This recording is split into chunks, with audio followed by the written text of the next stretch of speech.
Hi పిల్లలు, praise the lord. నా పేరు స్వీటీ. నేను ఈరోజు మీకోసం ఒక మంచి కథని చెప్పబోతున్నా. మరి కథ బాగా అర్థమవ్వాలంటే వీడియో మిస్ అవ్వకుండా చూడండి. ఇంకా లేట్ లేకుండా వీడియో స్టార్ట్ చేసుకుందామా? ఒక అందమైన పల్లెటూరులో ఒక పేద కుటుంబం జీవిస్తూ ఉండేది. ఆ కుటుంబంలో అమ్మ, నాన్న, ఇద్దరు కొడుకులు ఉండేవారు. పెద్ద కొడుకు పేరు చింటూ, చిన్న కొడుకు పేరు బన్నీ.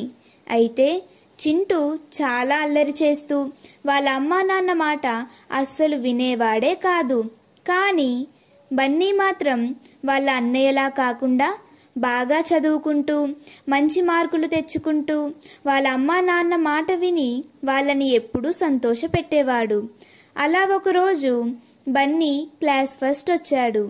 బన్నీ క్లాస్ ఫస్ట్ వచ్చాడని వాళ్ళ పేరెంట్స్ చాలా హ్యాపీగా ఫీల్ అయ్యారు. బన్నీకి ఏదైనా ఒక మంచి గిఫ్ట్ కొనాలని అనుకున్నారు. బాగా ఆలోచించి సైకిల్ని గిఫ్ట్గా ఇస్తే బాగుంటుందని భావించారు. కానీ బన్నీకి కొని చింటూకి కొనకపోతే తను ఫీల్ అవుతాడని ఇద్దరికీ సైకిల్స్ కొనాలని అనుకుంటారు. కానీ వాళ్ళది పేద కుటుంబం అవడం వలన వాళ్ళ దగ్గర అంత డబ్బులు ఉండవు. అయినా సరే వాళ్ళ పిల్లల సంతోషం కంటే వాళ్ళకి ఏది ఎక్కువ కాదనుకుని కష్టపడి చివరికి 2 సైకిళ్ళు కొంటారు. అవి చూసి చింటూ, బన్నీ చాలా హ్యాపీగా ఫీల్ అవుతారు. కానీ సైకిల్ మీద చాలా జాగ్రత్తగా వెళ్ళాలని, స్పీడ్గా సైకిల్ నడపకూడదని కొన్ని జాగ్రత్తలను వాళ్ళ అమ్మా నాన్న వాళ్ళకి చెప్తారు. చిన్న కొడుకైన బన్నీ వాళ్ళ అమ్మా నాన్న మాటను బట్టి సైకిల్ మీద చాలా జాగ్రత్తగా వెళ్తాడు. కానీ చింటూ మాత్రం అలా చేయకుండా వాళ్ళ అమ్మా నాన్న చెప్పిన జాగ్రత్తలను ఏమాత్రం పాటించకుండా సైకిల్ని ఫాస్ట్గా నడిపేవాడు. రోడ్డు పైన వస్తున్న వెహికల్స్ని కూడా అస్సలు చూసుకునేవాడే కాదు. చింటూ వాళ్ళ అమ్మా నాన్న ఎంత తిట్టినా సరే వాళ్ళ మాటలను అస్సలు చెవినబెట్టేవాడే కాదు. అలా ఒకరోజు చింటూ ఫాస్ట్గా సైకిల్ తొక్కుతుండగా అనుకోకుండా సైకిల్ అదుపు తప్పి ఒక గుంటలో పడిపోతుంది.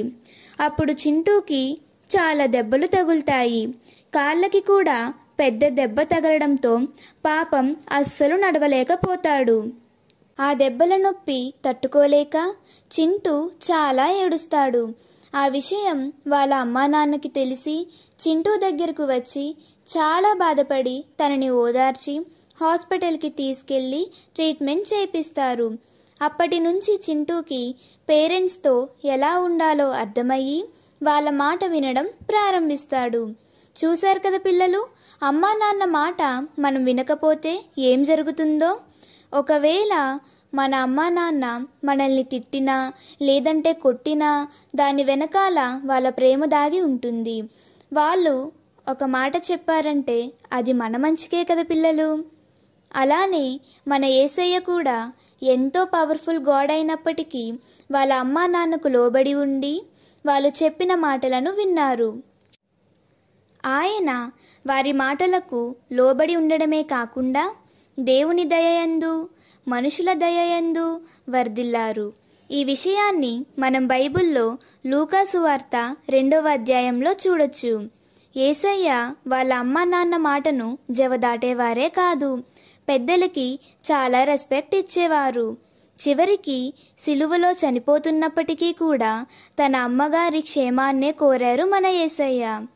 అలా తన అమ్మగారి క్షేమాన్ని కోరి మరియమ్మ గారిని యోహాను చేతికి అప్పగించారు. చూశారు కదా పిల్లలు, యేసయ్య చనిపోతున్నప్పటికీ కూడా తన అమ్మగారి బాధ్యతను విడిచిపెట్టనే లేదు. దీనిని బట్టి మనం మన అమ్మా నాన్న మాటల్ని ఎలా వినాలి, వారికి ఎలా లోబడాలి, పెద్దల్ని ఎలా గౌరవించాలి అని మన యేసయ్య మనకు ముందుగానే చెప్పి వెళ్ళారు.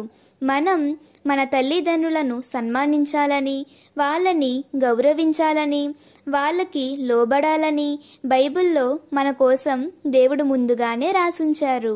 కాబట్టి ఇప్పటి నుంచైనా మనం మన అమ్మా నాన్న చెప్పిన మాటలను శ్రద్ధగా విని వాటిని వ్యర్థంగా తీసుకోకుండా దానిలో అర్థం వెతికితే వాటి పట్ల నడుచుకుంటే భవిష్యత్తులో మంచి స్థాయిలో ఉంటాం.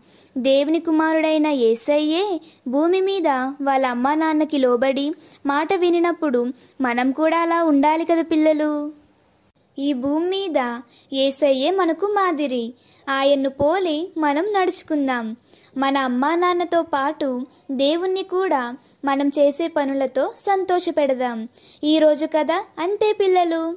అందరికీ బాగా అర్థమైందనే అనుకుంటున్నాను. మరొక రోజు సరికొత్త కథతో మీ ముందుకు వస్తాను. ఇలాంటి కథలు మీకు ఇంకా కావాలంటే ఈ ఛానల్ను సబ్స్క్రైబ్ చేసుకోండి. మీ అభిప్రాయాలను కామెంట్ రూపంలో తెలపండి. బాయ్ పిల్లలు.